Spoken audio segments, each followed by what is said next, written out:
Indian geography की अपनी playlist चल रही है भाई साहब। उसमें अपन ने ये मतलब शुरू के 4 टॉपिक अच्छे तरीके से कर लिए हैं। आज अपन जो करेंगे वो करेंगे वनस्पति का टॉपिक, 5th टॉपिक। ठीक है, स्टार्ट करते हैं। वनस्पति, वेजिटेशन। वेजिटेशन की स्पेलिंग गलत है, सही कर लेना, ई आएगा यहाँ पे। ठीक है। प्राकृतिक रूप से पाए जाने वाले पेड़ पौधों को वनस्पति कहते हैं। एज यू नो, वनस्पति को विभिन्न कारक प्रभावित करते हैं, जैसे उच्चावच रिलीफ फीचर्स।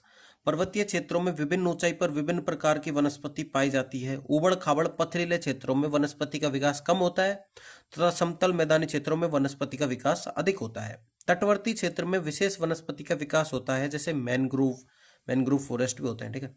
सूर्य का प्रकाश।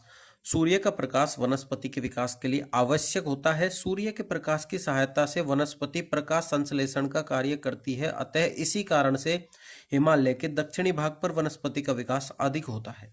मृदा। वनस्पति के विकास के लिए मृदा का उपजाऊ होना अति आवश्यक है। जलोढ़ मृदा में वनस्पति का विकास अधिक होता है। शुष्क मृदा में कांटेदार वनस्पति का विकास होता है। लेटेराइट जैसी मृदा में सदाबहार वर्षावन पाए जाते हैं। अब पढ़ते हैं अपन जलवायु। जलवायु जलवायु तापमान, वर्षा। तापमान उष्णकटिबंधीय, शीतोष्णकटिबंधीय। उष्णकटिबंधीय सागवान, साल, चंदन, शीशम। शीतोष्णकटिबंधीय फर, स्प्रूस, चीड़। वर्षा, वर्षा के हिसाब से 200 सेंटीमीटर से मतलब सदाबहार, 75 से 200। पतझड़ 25 से 75। कांटेदार 25 से कम। मरुद्भिद। ठीक है। जलवायु के प्रमुख तत्व वनस्पति को प्रभावित करते हैं, जो तापमान तथा वर्षा है। तापमान तथा वर्षा के कारण वनस्पति के प्रकार का निर्धारण होता है। भारत में विभिन्न प्रकार की वनस्पति पाई जाती है। उष्णकटिबंधीय सदाबहार वनस्पति एवं अर्ध सदाबहार वन। उष्णकटिबंधीय पतझड़ वनस्पति। उष्णकटिबंधीय कांटेदार वनस्पति। पर्वतीय वनस्पति, मैनग्रोव। मैं आपको एक बार थोड़ा सा ऊपर उठा के दिखा देता हूँ। ये देखो, इनको आप लोग देख लेना।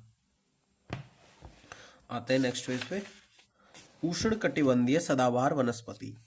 यह वनस्पति उच्च तापमान 26 डिग्री से 27 डिग्री सेल्सियस तथा 200 सेंटीमीटर से अधिक वर्षा वाले क्षेत्रों में पाई जाती है। जल की उपलब्धता अधिक होने के कारण इस वनस्पति की प्रजातियां एक साथ अपने पत्ते नहीं गिराती, अतः यह वनस्पति सदाबहार बनी रहती है। इस क्षेत्र में घने वन पाए जाते हैं। यहाँ उच्च जैव विविधता भी पाई जाती है। यहाँ की वनस्पति प्रजातियां सूर्य के प्रकाश के लिए प्रतिस्पर्धा करती है, अतः यहाँ ऊंचे वृक्ष पाए जाते हैं 45 से 60 मीटर तक। यहाँ कठोर लकड़ी वाले वृक्ष पाए जाते हैं। इस वनस्पति का वाणिज्यिक दोहन करना संभव नहीं है। यहाँ की मुख्य वनस्पति प्रजातियां हैं महोगनी, एबोनी, रोजवुड, सफेद केदार, साइडर, एनी कटहल, जैकफ्रूट। यह वनस्पति मुख्यतः पश्चिमी घाट के पश्चिमी ढाल, उत्तर पूर्वी राज्यों तथा अंडमान निकोबार द्वीप समूह में पाई जाती है। कोरोमंडल तटवर्ती क्षेत्र में मिश्रित सदाबहार वनस्पति पाई जाती है, जैसे साइडर, होलक, केल। उष्ण कटिबंधीय पतझड़ पर्णपाती वनस्पति अब अपन पढ़ेंगे। अन्य नाम होता है मानसूनी वनस्पति। यह वनस्पति उच्च तापमान तथा 75 से 200 सेंटीमीटर वर्षा वाले क्षेत्र में पाई जाती है।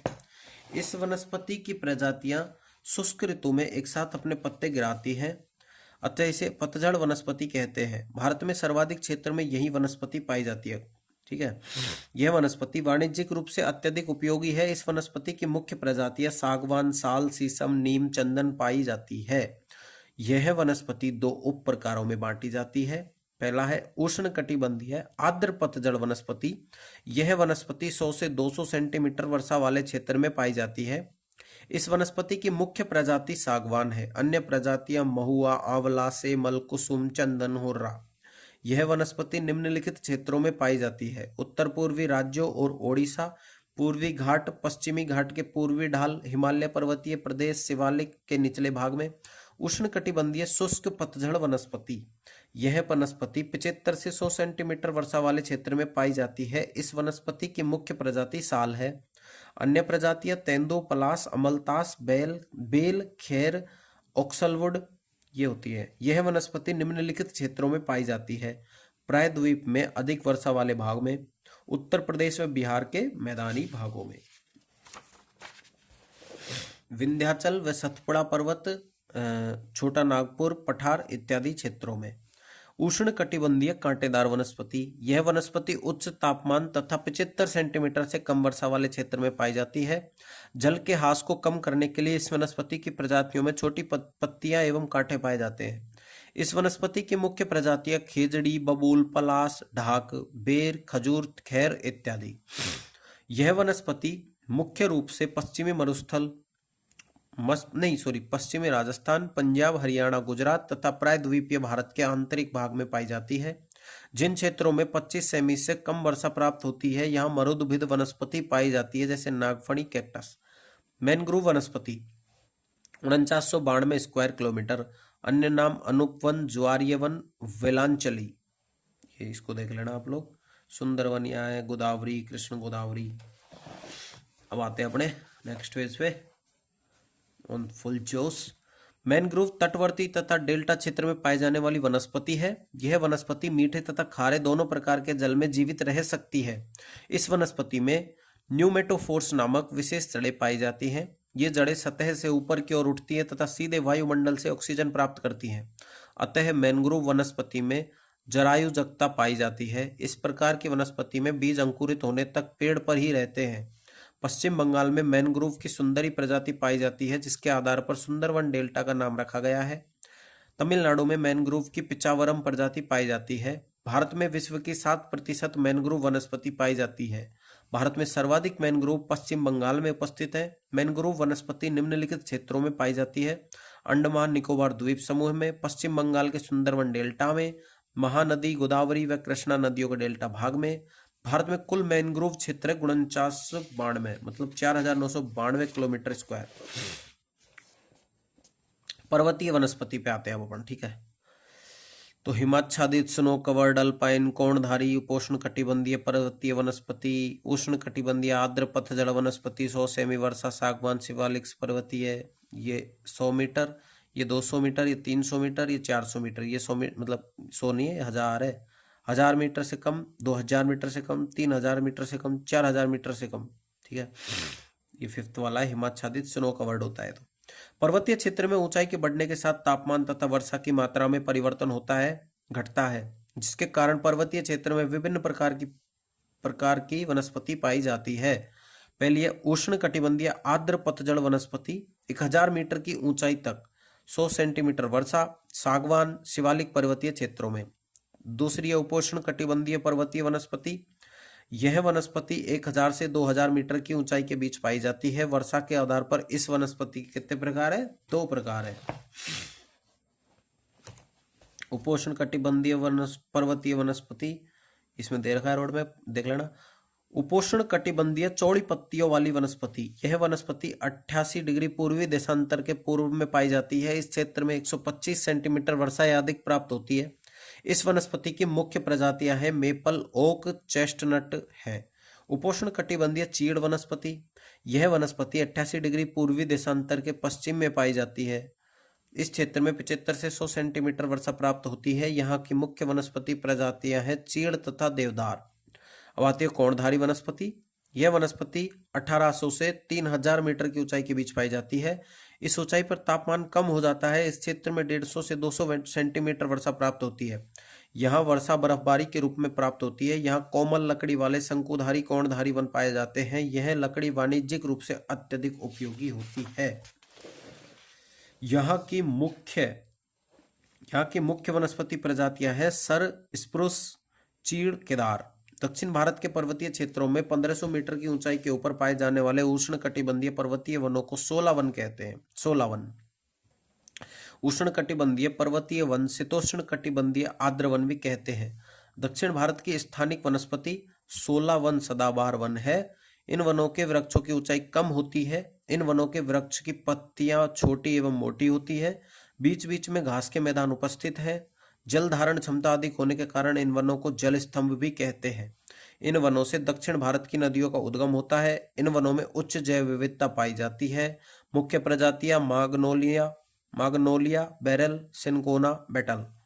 यह वन पश्चिमी घाट के दक्षिणी भाग तथा नीलगिरी पहाड़ी क्षेत्र में विंध्याचल श्रेणियों में पाए जाते हैं। यह वन मुख्यतः कर्नाटक, केरल तथा तमिलनाडु में पाए जाते हैं।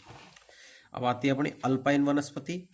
3000 से 4000 मीटर ऊंचाई पर पाई जाने वाली वनस्पति है। इस ऊंचाई पर तापमान एवं वर्षा की मात्रा कम होती है, अतः यह शीतोष्ण कटिबंधीय घास के मैदान तथा छोटे पेड़ पौधों का विकास होता है, जैसे लाइकेन, मास, हनीसक्ल, जूनिपर, बर्च, रोडोडेंड्रोन आदि। 4000 मीटर की ऊंचाई के ऊपर वनस्पति का विकास नहीं हो पाता है हिमाच्छादित क्षेत्र के कारण। वन प्रशासनिक वर्गीकरण, नवीन वर्गीकरण, वृक्ष क्षेत्र के आधार पर वर्गीकरण। आरक्षित वन 13%, संरक्षित वन 6%, अवर्गीकृत वन 4%, राजकीय वन 95%, सामुदायिक वन 3%, व्यक्तिगत वन 2%, अति सघन वन 3%, मध्यम सघन वन 9%, खुले वन 9%। प्रशासनिक वर्गीकरण 1% ऑफ एरिया। विशेषता आरक्षित वन 13%, सभी प्रकार की मानव गतिविधियां प्रतिबंधित होती हैं। संरक्षित वन 6%, सरकार की अनुमति से सीमित मानव गतिविधियों की अनुमति। अवर्गीकृत वन 4%, कोई प्रतिबंध नहीं, लेकिन वन उत्पाद उपयोग में लेने पर राजस्व देना आवश्यक है। नवीन वर्गीकरण राजकीय वन नियंत्रण एवं संरक्षण सरकार द्वारा कुल वनों का लगभग 95%। सामुदायिक वन नियंत्रण एवं संरक्षण स्थानीय निकाय द्वारा कुल वनों का लगभग 3%। व्यक्तिगत वन व्यक्तिगत अधिकार वाले वन सम्मिलित कुल वनों का लगभग 2% है। वृक्ष क्षेत्र के आधार पर वर्गीकरण अति सघन वन 70% से ज्यादा, 70 से कम % ऑफ एरिया 3%। मध्यम सघन वन 40 से 70%, 9% इसका एरिया है। खुले वन सर्वाधिक है 10 से 40% और 9% ये जगह घेरते हैं। अब आते हैं अपनी भारत वन रिपोर्ट 2023। यह रिपोर्ट पर्यावरण, वन और जलवायु परिवर्तन मंत्रालय के अंतर्गत भारतीय वन सर्वेक्षण द्वारा प्रत्येक 2 वर्ष में प्रकाशित की जाती है। पहला सर्वेक्षण 1987 में प्रकाशित हुआ और ISFR 2023 इस श्रृंखला की 18वीं रिपोर्ट है।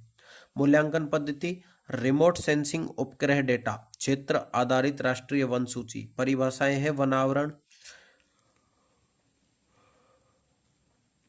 1 हेक्टेयर से अधिक की सभी भूमि जिसमें वृक्षों का घनत्व 10% के बराबर या अधिक है, यह रिकॉर्ड किए गए वनों के भीतर या अन्य सरकारी, निजी व संस्थागत भूमि पर स्थित हो सकता है। वृक्षावरण इसमें अभिलेखित वन क्षेत्र के बाहर 1 हेक्टेयर से कम आकार के सभी वृक्ष क्षेत्र शामिल हैं। वृक्षावरण में ग्रामीण और शहरी क्षेत्र में पाए जाने वाले सभी छितरे बिखरे वृक्ष शामिल हैं। कुल वन एवं वृक्षावरण 8,27,357 वर्ग किलोमीटर, 25.17%, 1445.81 वर्ग किलोमीटर की वृद्धि उसमें हुई है। कुल वनावरण 7,45,343 वर्ग किलोमीटर और वृक्षावरण 1,12,014 किलोमीटर स्क्वायर, 3.41% की इसमें शायद वृद्धि होगी, नहीं ये एरिया है इतना, है ना। 21.76% इसका एरिया है। वनावरण कुल वनावरण 7,15,343 वर्ग किलोमीटर, 21.76%। 2021 की तुलना में 156 वर्ग किलोमीटर की वृद्धि इसमें हुई है। वनावरण का वर्गीकरण वर्ग और वृक्ष क्षेत्र घनत्व। अति सघन वन VDF 70%, मध्यम सघन वन MDF 40% से 70% के बीच में। खुले वन ओपन फॉरेस्ट 10% से 40%, झाड़ी स्क्रब 10% से कम। अभिलेखित वन क्षेत्र सरकारी अभिलेखों में वन के रूप में रिकॉर्डेड फॉरेस्ट एरिया दर्ज क्षेत्र है। कुल RFA है 7,75,377 वर्ग किलोमीटर, जो कि 23.59% है।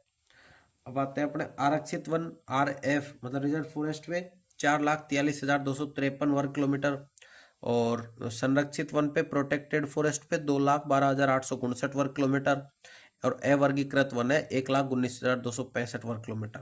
सर्वाधिक अभिलेखित वन क्षेत्रफल आधारित मध्य प्रदेश, महाराष्ट्र, उड़ीसा, छत्तीसगढ़।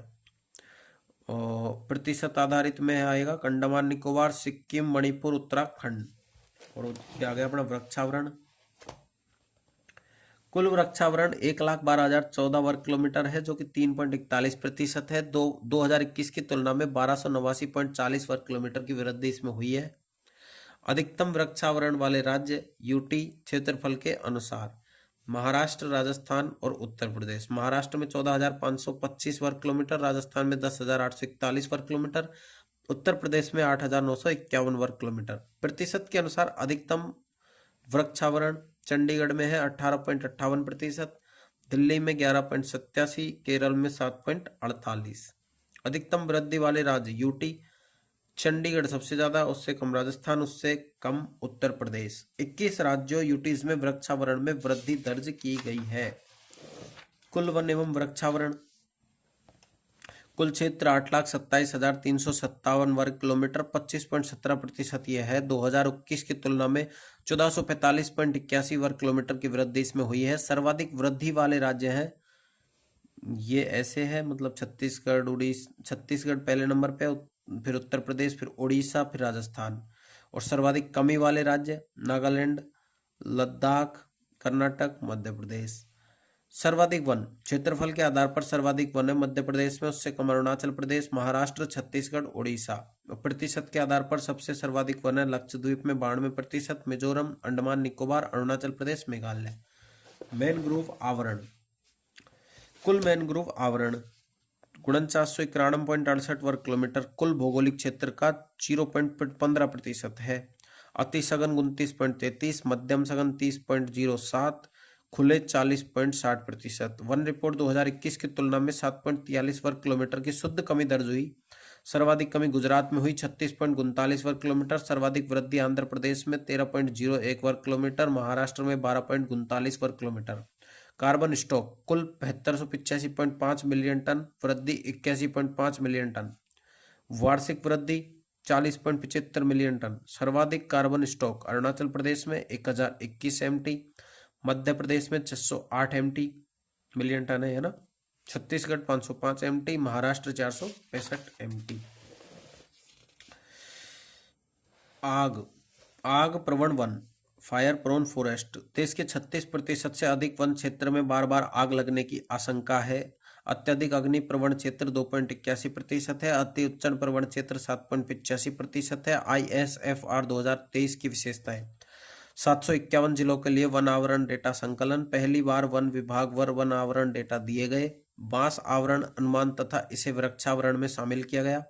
वन प्रकार समूह के अनुसार ग्रोविंग स्टॉक की जानकारी। एक दशक बाद कृषि वानिकी पर एक अलग अध्याय। कृषि वानिकी एग्रो फॉरेस्ट्री कृषि वानिकी एक भूमि उपयोग प्रणाली है जो उत्पादकता, लाभप्रदता, विविधता और पारिस्थितिकी तंत्र की स्थिरता को बढ़ाने के लिए कृषि भूमि और ग्रामीण परिदृश्य पर वृक्षों और झाड़ियों को एकत्रित करती है। विश्व में भारत की वन संपदा FAO द्वारा प्रकाशित वैश्विक वन संसाधन आकलन GFRA 2020 के अनुसार वन क्षेत्र की दृष्टि से विश्व के शीर्ष 10 देशों में से एक है। 2010 से 20 के बीच वन क्षेत्र में उच्चतम वार्षिक शुद्ध लाभ के लिए तीसरे स्थान पर है। सामाजिक वानिकी इसका अर्थ है पर्यावरणीय, सामाजिक व ग्रामीण विकास में मदद के उद्देश्य से वनों का प्रबंध और सुरक्षा तथा ऊसर भूमि पर वनारोपण। राष्ट्रीय कृषि आयोग 1976 से 1979 ने सामाजिक वानिकी को 3 वर्गों में बांटा है: शहरी वानिकी, ग्रामीण वानिकी, कार्य वानिकी। शहरी वानिकी शहरों और इनके इर्द गिर्द निजी व सार्वजनिक भूमि जैसे हरित पट्टी, पार्क, सड़कों के साथ जगह, औद्योगिक व व्यापारिक स्थलों पर वृक्ष लगाना और उनका प्रबंधन शहरी वानिकी के अंतर्गत आता है। ग्रामीण वानिकी कृषि वानिकी कृषि योग्य और बंजर भूमि पर पेड़ और फसलें एक साथ लगाना। इसका अभिप्राय है वानिकी व खेती एक साथ करना, जिससे खाद्यान्न, चारा, ईंधन व फलों का उत्पादन किया जाता है। समुदाय वानिकी इसमें सार्वजनिक भूमि जैसे गांव, चारागाह, मंदिर भूमि, सड़कों के दोनों और नहर किनारे और विद्यालयों में पेड़ लगाना शामिल है। अब आता है कार्य वानिकी। इसके अंतर्गत किसान अपने खेतों में व्यापारिक महत्व वाले या दूसरे पेड़ लगाते हैं। इस योजना के तहत कई तरह की भूमि जैसे खेतों के मेड़े, चारागाह और पशुओं के बाड़े में भी पेड़ लगाए जाते हैं। ठीक है, तो अपना ये टॉपिक अपना वनस्पति वाला एकदम अच्छे से कंप्लीट हो चुका है। अगली वीडियो में अपन करेंगे मृदा। ठीक है, चैनल को सब्सक्राइब करो, वीडियो को लाइक करो, शेयर करो, कमेंट करो, जो चाहिए तुमको मैं सब कुछ ला दूंगा। ठीक है, बाय।